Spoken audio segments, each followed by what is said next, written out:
The Red Arena was a terrible place. Think of the biggest, meanest desert you can imagine, then scoop it out like a bowl and fill it with nightmares. That was the Red Arena. The sand wasn't just sand, it was stained dark red from years of spilled blood, baking under a sun that never seemed to set. Jagged rocks jutted out from the ground like broken teeth, ready to trip you or cut you. The air was so hot it felt like breathing in fire. High walls of sandstone rose up on all sides, trapping you in. There was no shade, no water, no escape. It was a place designed to break you before the fight even began. Towering above it all was the Warden's Box, a grand balcony carved into the highest point of the stadium wall. From there, a figure in a golden mask watched everything. The Warden. He was the king of this miserable kingdom, the one who decided who lived and who died. The crowd, a sea of faces from every corner of the fractured empire, filled the stone seats. They were a noisy bunch, shouting, jeering, and betting on the lives of the poor souls trapped below.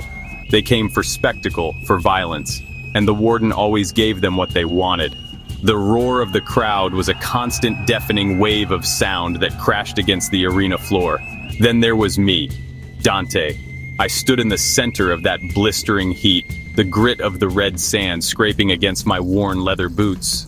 I'm a wolf demi-human, which means I've got the ears and tail of a wolf, and senses to match. My hair is the color of ash, matted with sweat and dust. Scars crisscrossed my arms and back, little souvenirs from my time here. One long, jagged line ran right over my left eye, a permanent reminder of my first day as a prisoner. But they hadn't broken me. They couldn't.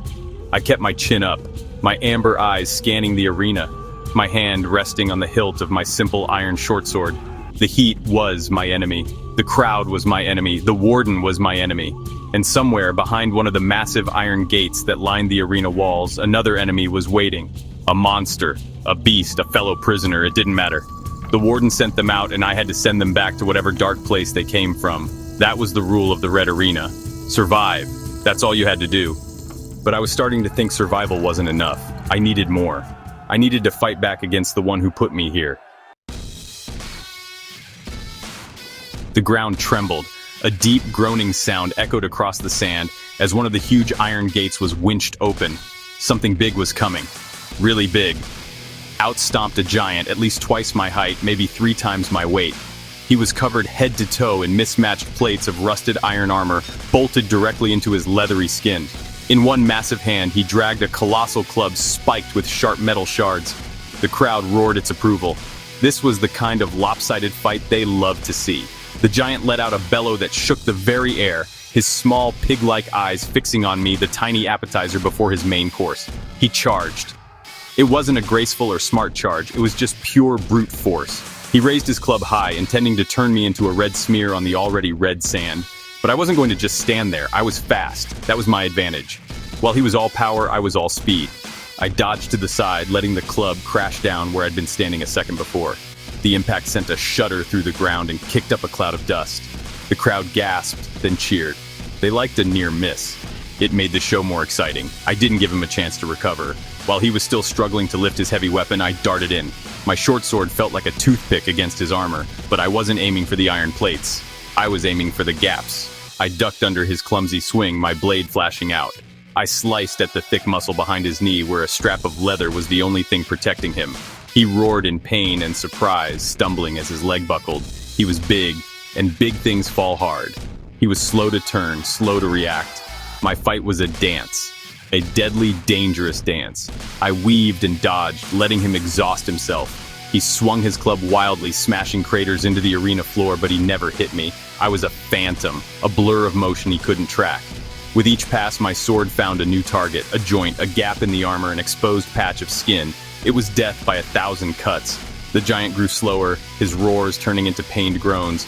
He was a mountain, and I was the wind and rain, slowly wearing him down, piece by painful piece. From his high perch, the Warden watched my every move. I could feel his gaze on me, even through the golden mask that hid his face. The mask was smooth, featureless, except for 2 empty eye slits that seemed to drink the light. It was unnerving. He sat perfectly still on his throne, a silent judge presiding over his court of chaos. He didn't cheer or jeer like the rest of the crowd. He just watched, his posture radiating a cold, absolute authority. I imagined a sneer was plastered on his face behind that mask. He expected me to be torn apart. He wanted it. My survival was an insult to his power. The crowd, on the other hand, was going wild. At first, they had cheered for the giant for the promise of a quick and brutal end. But now, they were starting to turn. They loved an underdog story. The small, scrappy fighter taking down the lumbering behemoth was classic entertainment. Chants started to ripple through the stands. Not my name, not yet. Just guttural shouts of excitement. They were a fickle bunch. Their loyalty shifted with the flow of the battle, always siding with the victor. They didn't care about me. They cared about the spectacle. The giant was on his knees now, breathing in ragged, heavy gasps. His armor was dented, his body covered in dozens of cuts. His massive club lay forgotten in the sand beside him. He looked up at me. His beady eyes filled not with rage, but with a dawning fear. He had been the monster, the unstoppable force. Now he was just a wounded animal waiting for the end. I stood before him, my own chest heaving, my muscles burning with effort. The sun beat down on us, and for a moment the only sound was our strained breathing and the low hum of the crowd. I didn't hesitate. This was the arena. Mercy was a weakness that would get you killed. I raised my short sword, the iron glinting in the harsh sunlight. With one final decisive strike, the fight was over. The giant collapsed onto the sand with a heavy thud that seemed to silence the whole stadium for a heartbeat. And then the roar came. It was an explosion of sound, a tidal wave of cheers and applause that washed over me. They were chanting now, "Dante! Dante! Dante!" For the first time they knew my name, but I didn't look at them. I looked up at the warden. The warden did not look pleased. He rose slowly from his throne, a silent golden statue of disapproval. My defiance, my victory, was not part of his script. He raised one hand and the crowd's cheers died down, replaced by an uneasy silence. He wanted to remind them and me who was in charge. Another gate began to grind open, this one bigger than the last. A wave of heat rolled out, so intense it shimmered in the air. Something was coming that made the giant look like a grumpy toddler. I tightened my grip on my sword, my heart pounding a frantic rhythm against my ribs. It emerged from the darkness of the gate, a monster born from a blacksmith's nightmare. It was a golem, a hulking beast made of black volcanic rock held together by molten lava that glowed in the cracks of its body. Flames licked from its joints, and smoke billowed from its head, which had two burning coals for eyes. This was the forged terror. It didn't walk.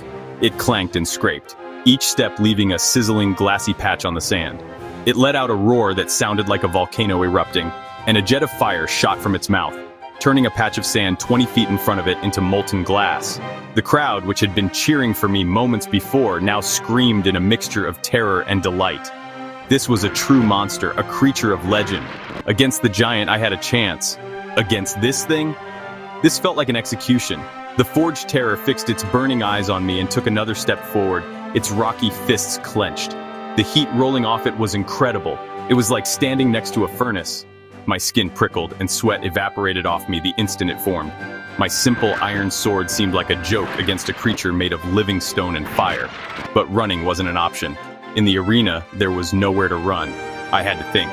Brute force was useless. Speed was my only weapon, but how could I get close enough without being incinerated? I began to circle the beast, keeping my distance, my eyes darting everywhere. I studied its movements. It was slow, cumbersome, just like the giant, but its range was deadly. I watched as it swiped a clawed hand, the air sizzling where it passed. I watched as it breathed another gout of fire. There was a pattern. There was always a pattern. I just had to find it before it turned me to ash. As I dodged another blast of fire, the searing heat threw me back into a memory of a different kind of heat, a different kind of pain. I was younger, newer to the prison pits beneath the arena. I was shackled in a dark, suffocatingly small cell. The warden stood before me, not in his golden mask, but with his face bare. It was a cruel, sharp face with eyes as cold and dead as a winter sky. He wanted to break me, to turn me into a mindless beast for his games. He told me that my spirit was a flaw, that my hope was an illusion. He wanted me to bow, to beg. Every fighter who enters my arena is a tool, he had hissed, his voice like stones grinding together. A piece of steel to be tempered or broken. You have defiance in your eyes, wolf child. I will burn it out of you. You will learn that you are nothing. You will learn to obey. You will fight for my entertainment, and you will die for it when I command. He had left me in that cell for days without food or water, the darkness and his words echoing in my mind. He thought he could extinguish the fire inside me. He was wrong, he had only fed it. That memory gave me strength. It wasn't just my life I was fighting for anymore. I was fighting against him, against everything he stood for. I snapped back to the present, the roar of the forged terror pulling me from my thoughts. The monster was predictable. Before it breathed fire, the lava in its chest glowed brighter, a telltale sign.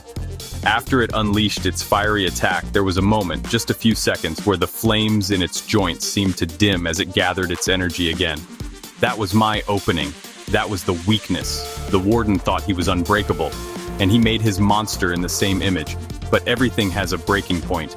I waited, my body tensed like a coiled spring. The golem's chest began to glow, a brilliant angry orange. I timed it perfectly. It unleashed a torrent of fire, and I was already moving, sprinting to the side. As the flames died down and the monster's inner fire dimmed, I charged. I didn't aim for the stone. I aimed for the heart of the fire. I leaped, using one of the jagged arena rocks as a springboard, and plunged my sword deep into the glowing, molten core of its chest.